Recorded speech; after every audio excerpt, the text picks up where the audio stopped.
Assalamualaikum warahmatullahi wabarakatuh. Perkenalkan, saya Anissa Ramadhani Jeva, NIM C0D02348 dari Prodi Perpajakan kelas G mata kuliah Akuntansi Pajak dengan dosen pengampu Bapak Dr. Wirmi Eka Putra, SEMSI, dan Bapak Lutfi, SEMSC. Di sini saya akan mempresentasikan makalah saya yang berjudul Investasi Jangka Panjang dalam Akuntansi Pajak. Definisi investasi jangka panjang. Investasi jangka panjang adalah penanaman aset dalam jangka waktu lebih dari 1 tahun dengan tujuan untuk menguasai perusahaan lain, yang artinya investasi jangka panjang memang membutuhkan waktu yang cukup lama, bisa sampai 1 tahun atau lebih untuk mencapai keuntungan yang tinggi.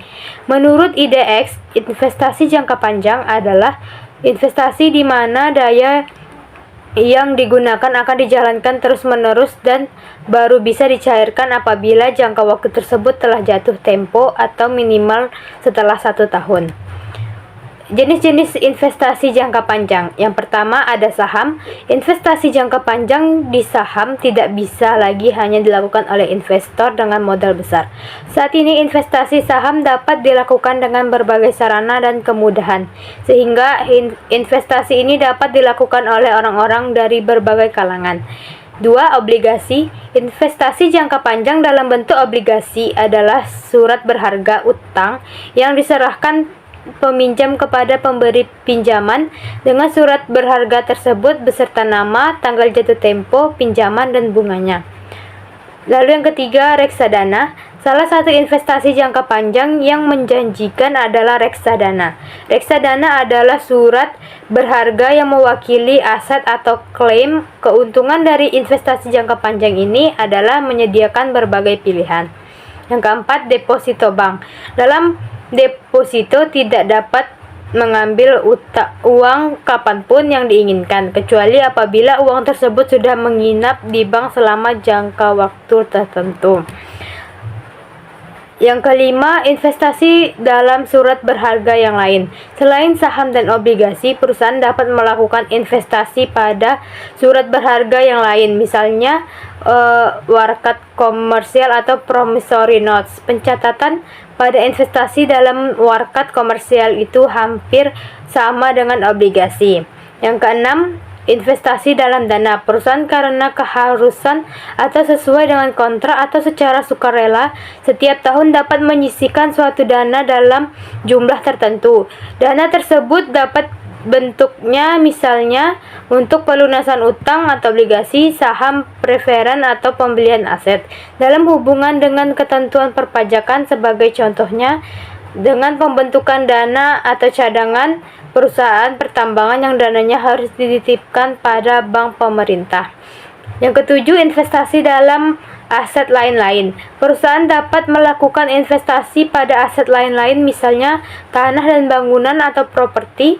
Selain karena ada kelebihan dana, investasi tersebut dapat dimaksudkan untuk keperluan ekspansi masa yang akan datang. Lalu ada tujuan investasi jangka panjang. Yang pertama ada memperoleh pendapatan tetap dalam setiap periode tertentu.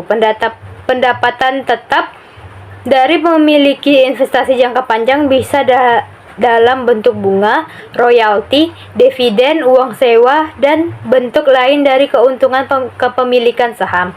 Yang kedua, investasi jangka panjang bagi pengusaha dapat digunakan untuk tujuan membentuk dana khusus, misalnya untuk kepentingan ekspansi perluasan produk lainnya. Yang ketiga, bagi personal, bertujuan untuk mewujudkan tujuan keuangan pribadi atau keluarga yang butuh biaya sangat besar seperti dana pendidikan, biaya ibadah, umroh atau haji, biaya pernikahan, biaya beli rumah, biaya pensiun, dan lain-lain. Yang keempat, mengarahkan dana khusus, misalnya seperti dana untuk kepentingan sosial maupun dana untuk kepentingan ekspansi atau suatu perusahaan. Dan yang kelima, pengendali perusahaan atau orang tertentu dengan kepemilikan sebuah usaha atau aset ataupun aset. Lalu risiko investasi jangka panjang. Yang pertama, risiko pasar. Risiko yang disebabkan oleh sentimen keuangan sering disebut sebagai risiko sistemik. Hal inilah yang sering dialami oleh investor yang tidak bisa dihindari. Yang kedua, risiko bunga.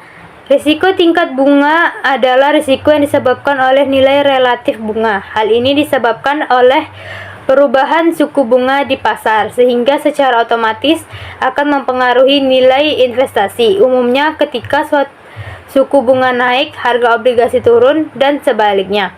Yang ketiga, risiko inflasi. Risiko likuiditas ini terjadi akibat sulitnya menyediakan uang tunai dalam jangka waktu tertentu.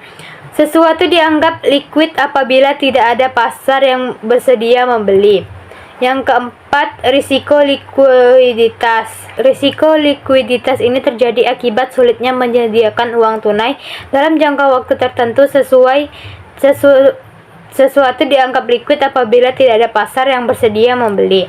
Yang kelima, risiko nilai tukar mata uang. Risiko nilai tukar terkait dengan nilai tukar rupiah terhadap mata uang asing. Ini juga disebut risiko nilai tukar atau risiko mata uang. Dinamika perubahan nilai tukar yang terjadi di pasar menimbulkan risiko nilai tukar atau nilai tukar. Yang keenam, risiko negara.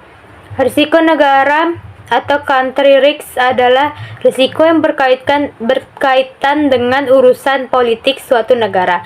Ketika suatu negara dilanda masalah politik, investasi bisa gagal. Misalnya, gejolak kerjasama antar negara tidak stabil, dan lebih parah lagi ketika pemerintah yang sah digulingkan oleh kudeta.